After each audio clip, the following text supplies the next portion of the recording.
I grew up in the projects in the South Bronx. I always painted. I used to go to this small community center, and they were all, drawing on paper.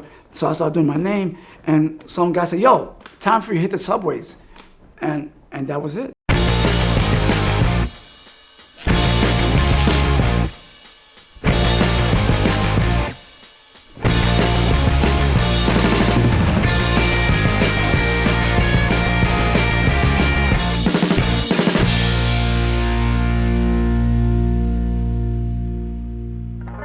I started noticing work on the street and in New York City subways in the early 1970s. It wasn't until 1976 that I myself started painting. Graffiti was so influential in New York. If you were a visual artist, you were kind of intoxicated by the fumes of the aerosol cans being used on the trains. You have to sneak into a train yard or a layup. You have to be careful and this and that, the police. The illegal aspect has a strong appeal.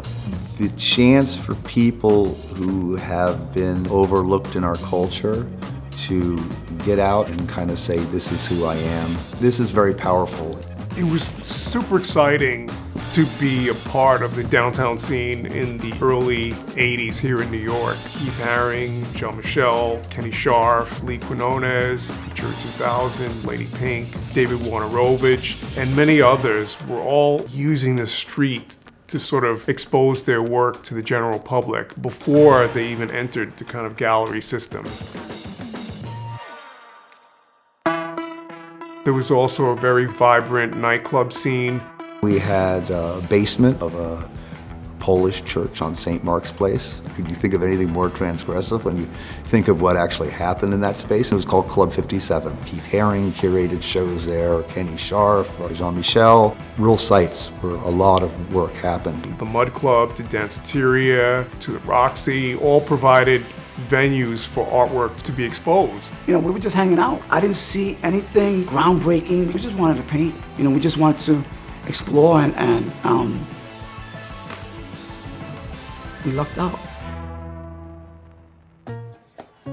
Loisaida is a renaming of the Lower East Side, a way of acknowledging that the neighborhood had a very large Puerto Rican and Dominicano community within it. Some of the artists were particularly attuned to the culture. Martin Wong, for instance, if you consider The Babysitter, you have a sense of the way he trained his eye in a very particular way to get what was economically depressed about this kind of tenement culture, but the sense that it was teeming with life.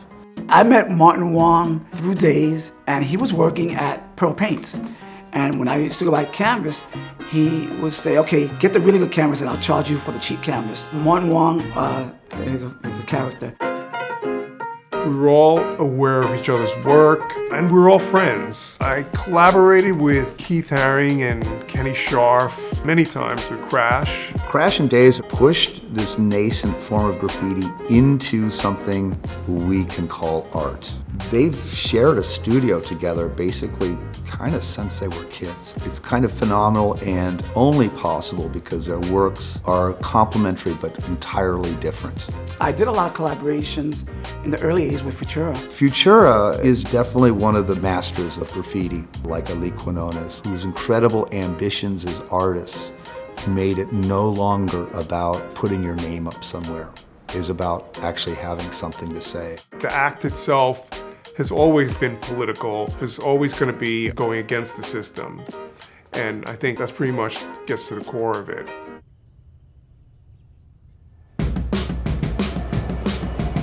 The Axelrod Collection is important not just for the artists who are in there, but for the quality of the work. It's kind of bought at a time when I suppose it was undervalued.